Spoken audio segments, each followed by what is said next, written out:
إلى الله وقدمناك بين يدي حاجاتنا يا وجيهة عند الله اشفعي لنا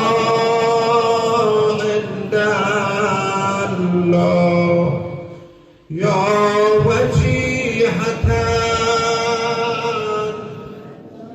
عند الله اشفعي لنا عند الله گر نگاهی به ما کند زهرا دردها را دوا کند زهرا کم مخواه از عطای بسیارش هرچه خواهی عطا کند زهرا جان شیرین و محسن خود را در ره دین فدا کند زهرا یا زهرا. سلمان میگه نیمه های شب بود، در خانه ام در پلباب شد، پشت در آمدم کیست کوبنده در، صدا زد سلمان من حسن ابن علیم، در خانه را وا کن. سلمان میگه تمام وجودم به لرزه افتاد، خانه غریبانه من کجا، حسن ابن علی کجا در این دل شب.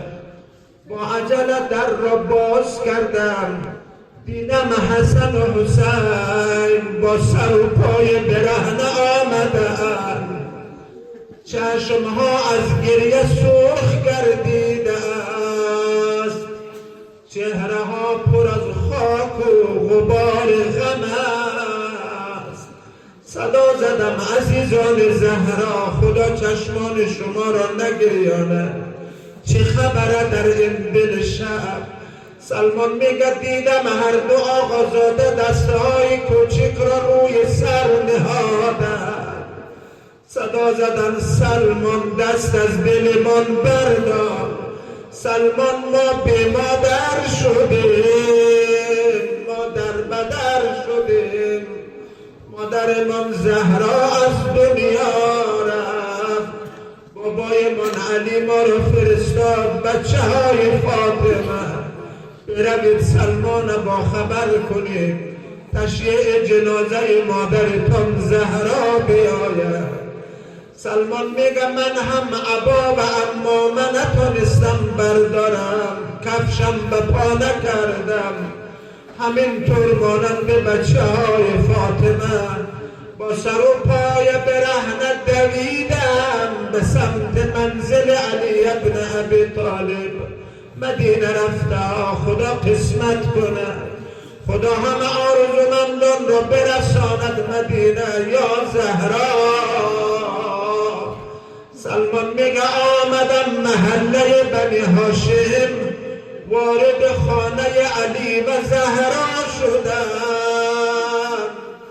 دیدم سردار بدر و خیبر قهرمان میدانهای جنگ علی ابن ابی طالب زانوی غم به بغل گرفته است، کنار تابوت زهرا گریه می کند، اشک علی جاری است.